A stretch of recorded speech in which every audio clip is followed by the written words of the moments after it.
Good afternoon, ladies and gentlemen. So today, me and my teammates here, we will be introducing to you MGKO, a consultancy firm headed by Momuti Hendrik, operating in the dynamic landscape of Botswana. Our analysis consists of strategic tools, namely the personal analysis, the value chain analysis, the ENSOF matrix, and the SWOT analysis. By using these methodologies, we were able to understand the intricate external forces influencing MGKO's operations and identifying potential strategies for the company's sustainable growth and success.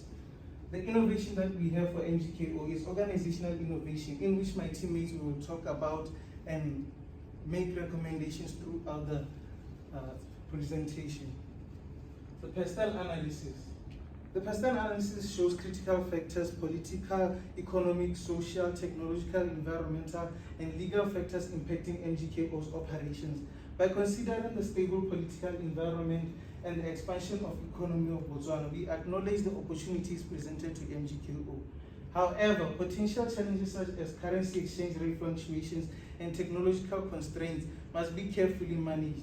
Moreover, the analysis emphasized the importance of complying with environmental regulations and legal requirements, highlighting MGKO's commitment to sustainability and ethical practices. Furthermore, our value chain analysis highlighted the crucial aspect of MGKO, emphasizing the significance of efficient inbound and outbound logistics, robust marketing and sales strategies, and the provision of exceptional customer service. The ENSOF matrix encouraged MGKO to consider strategies for market penetration, product development, market expansion, and diversification, providing a roadmap for the company's growth in new and existing markets. Finally, the SWOT analysis. The SWOT analysis outlined MGKO's strengths, weaknesses, opportunities, and threats, highlighting the importance of its sterling reputation, diversified service offerings, key client relationships, and adaptability. Simultaneously, it emphasized the need to address internal issues such as ineffective communication, limited market exposure, and the absence of a well-defined business strategy, while capitalizing on opportunities such as digital transformation, government contracts, and strategic collaborations. So I will give my teammate to talk about the Potter's 5 forces. Okay, afternoon. I'll be assessing the Potter's 5 forces framework.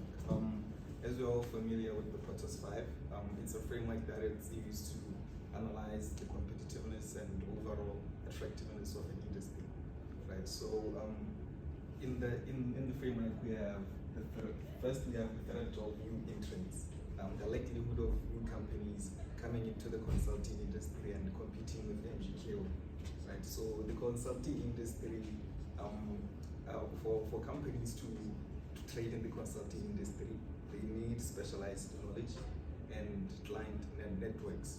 Therefore, locally we have entry barriers such as the need for certificates, namely the consent and certificate of security. So because of those, we can say there is a low threat of entrance.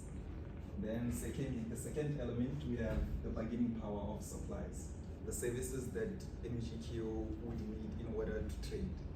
For example, the training and certificate providers such as BAC and Business Consulting Botswana, and services such as technology and software suppliers such as the use of web online that MGKO has adopted. So because of that, we can say there's a moderate power. Then third, we have the bargaining power of buyers, the ability of clients to negotiate terms and prices, right? So in Botswana, there's a variety of consultancies where clients can negotiate their fees and prices. Hence, we can say there's a moderate power also, right? Then the threat of new substitutes, the alternative solutions that would provide the same needs as MGKO, right?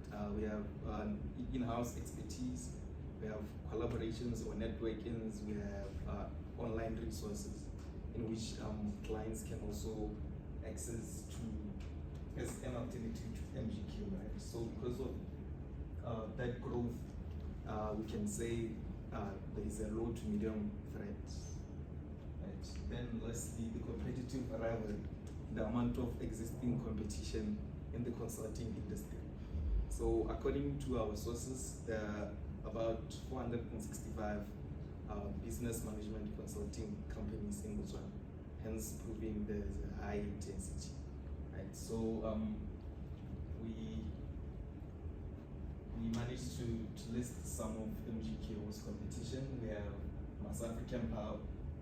African Empire, which focuses on finances, Ultimatum Finance, which focuses on geographic information systems, and Basha Consulting, which focuses on digital adaptation for entrepreneurs.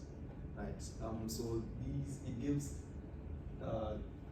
them a competitive edge, hence forcing MGKO to stand out. Right. I'll pass on to Lami for the internal environment. The client's internal environment. Could you go down to the slide of the structure? MGKO employs an organic organizational structure with elements of a mechanistic structure. So it is very flexible, but however, employees they become confused of what their roles are and what roles they do employ. Can you please go to the next slide? Then, so this structure employs or it facilitates a client-centric culture, whereby so this autonomous decision making makes the worker be able to take decisions on behalf of the customer that are in the customer's best interest and actually do something that is catered to the customer. So that the autonomous decision making helps in that. But however, being focused too much on a customer makes you lose the sight of innovation. So you don't innovate well, you don't incorporate innovative ideas well because you are too focused on the customer. Can you please go to the next slide? The leadership that Mr. Mohamutu employs is situational leadership, whereby he adapts his style of leadership according to the development of employees. So this is a very good type of leadership, but however, it might cause confusion because of the consistency of the changes that are hard to keep up with. And the adaptation of leadership styles can adapt for various situations, but this is very tiring and may cause burnout in employees. And again, the inconsistency in leadership may cause for workers to lose unity in vision and lack of strategy. So hence all these problems made us come up with our conclusion and our solution, which is organizational innovation. So organizational innovation is basically the way we change an organization and restructuring for it to feel like its purpose. So the organizational innovation that we went for is organizational restructuring. So organizational restructuring is where we define roles and cutting off certain departments that we feel like are unnecessary and employing others that we feel will reach the strategic objectives. So that is it on the organizational restructure. My colleague Ronald will say more, so I'd like to pass on to Paul. Good afternoon. Moving on to the next item on the list, we have clients available options. Our external client MGKO Consulting Services needs a decentralized intervention to transform into an innovative organization that thrives in dynamic and complex environments of business consultancy. Decentralization equals diversity, which needs specialization in order to mitigate or manage the formerly mentioned external changes by Mr. Kabir Mainole. Therefore, our clients' available options should be centered around achieving flexibility. We reckon that a system of forces and forms, which is also known as the MINSPEC organization, can be used to direct the firm's direction. It is important to note that our clients' available options is concerned with organizational design and knitting an efficient and innovative strategy that is carried out proficiently to have an edge over competition. Let us take a dive into department analysis and unpack the variables at play. Under the marketing and sales department, we have three time frames, and the primary problem that we identified is we have low social media engagement. How do we intend on solving this? We intend on introducing sponsored adverts for posts. And on the medium term, we have a problem of lack of market understanding. And our solution is to perform a market research. But the previously mentioned challenges and solutions can be brought down to a common idiom, English idiom, which is known as killing two birds with one stone. We intend on introducing intervarsity tours on enterprise administration so that students may get to engage with the business. And lastly, we have the challenge of no marketing information system. How do we intend on solving this? We intend on bringing in a brand enhancing consultant to come and develop one to assist with the informed decision making of building a better and good brand identity. Moving on to the next department, we have customer interface. It is needless to say the problems. I'll dive right into the solutions. For the short term, we are intending on implementing or introducing a customer relationship management implementation strategy. It serves to train employees on client handling, not only that, but to troubleshoot any challenge that may arise at any given moment. Secondly, we have the customer complaints. How do we intend on doing this?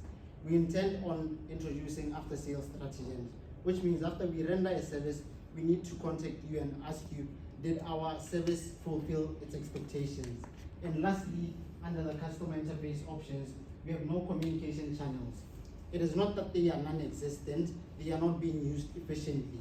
Mr. Mohomuti at the Apex is the director. He's doing on-field activities. And Mrs. Orata Motlapede here is always at the office. When we structure the communication channels, we are easing it for the customer to be able to get help at the time at which they need it. We may move on to the next department. The financial performance and management department will be crucial to the company's sustainability in the near future. Why am I saying that? I'm saying that because Mr. Mohomuti is in the process of acquiring a financial qualification from the regulation departments or stakeholders that Mr. Nkomo mentioned earlier. The first problem we identified is services are being rendered without any accountability coming into place. So we plan on introducing a debt policy framework. Through this debt policy framework, we're going to be able to charge interest on delayed payments. Moving on to the next problem is unmonitored cash flow. MGKO is experiencing haphazard arrangements of money coming in and money coming out. So we are planning on structuring that cash flow through introducing retainer agreements. The regular customers whose services are being rendered to will be paying an annual fee or a monthly fee. That way we can budget properly. And lastly, we have a comical error that is being done by MGKO, a company that is well experienced and has more than 999 days in operation. They have no field budget. This is similar to the story of the David and the Goliath. Such a small problem could destroy this business that is forming and growing into a big business. Therefore, we have a conventional solution to them. They should develop an operations budget. I'll pass on to Ronald. Since the innovation that we suggest for MGKO is organizational innovation, we have to firstly understand what an organization is. An organizational structure is whereby an organization arranges its workforce and activities in order to achieve its goal.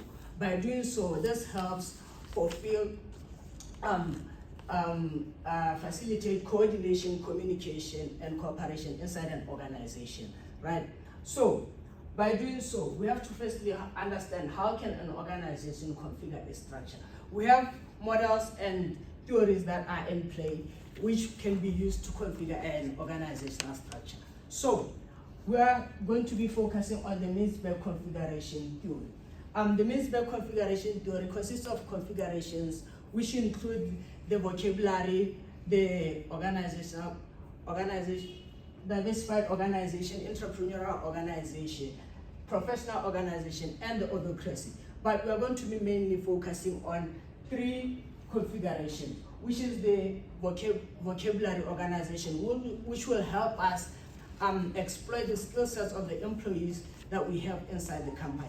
And we have the diversified organization, which will help us broaden the portfolio of the business in order to diversify and spread the risks that the business can have from maybe bringing in money from one source. So we have the innovation organization, which is the Odocracy. By incorporating this configuration, we are able to facilitate innovation inside an organization. So that's why we recommend a structural change of having 3 departments inside MGKO. This department include financial consulting, business development, and secretarial services. These departments can work independently and work together as a team. This organizational structure, it has an strategic apex at the middle, which is our entrepreneur, Mr. Mohomiti Hendricks. And where the department intersect with one another, we have the techno structure and the support staff. The techno structure are the outliers that the company can use in order to achieve its goals. The techno structures, for example, can be the bringing in of a brand enhancing consultant in order to achieve the goals of the company. We have the support staff, which are the employees, which can be used in order to achieve the mandate or the objective of the company. So let's say we are going to take the structure into play.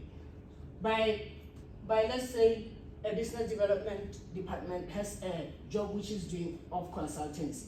If they have financial consulting problems or issues that they need, they can refer those to the financial consulting department. Or if they have secretarial services that they need, they can refer those to the secretarial services department. Hence, promoting teamwork and innovation inside each one of these departments as they are able to bring solutions independently from one another.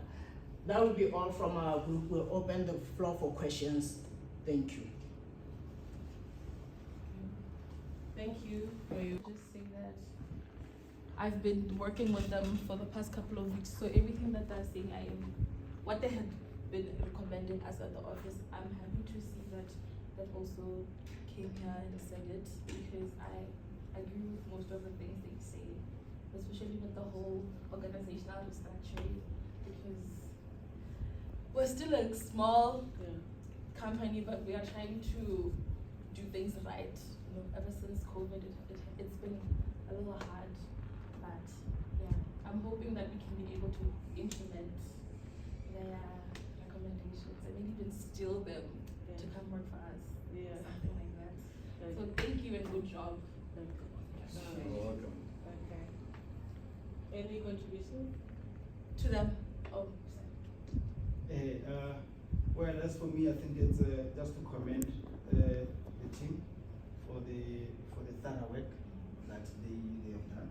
I've just been listening to the elucidations on the factors that they managed to pick, and I did pick or no, these guys were really thorough in their work. So continue, please, maintaining that kind of strong work ethic.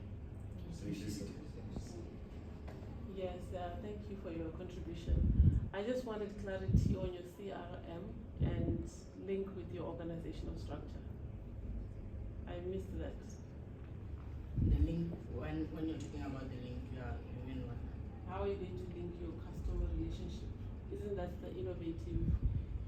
You talked about market innovation, and they would want you would want them to have CRM, isn't it? Because there's no the customers' complaints and also inside the organizations that link. And then with the organizational structure that you're proposing, how are you going to link the two? The customer complaints, what we can do is that each department has its own mandate, right? So if, let's say, we have secretarial services that need to be done, and there are issues that come up with those under that department has the opportunity to deal with those issues independently themselves, instead of going to the management and relaying issues that they have. But they can, that's why we say this will help promote innovation in terms of they can work independently themselves. So if they're able to have a customer relationship training, they are able to manage those issues independently. That's how they can be linked. When we talked about channel mediums for communication under customer relationship management.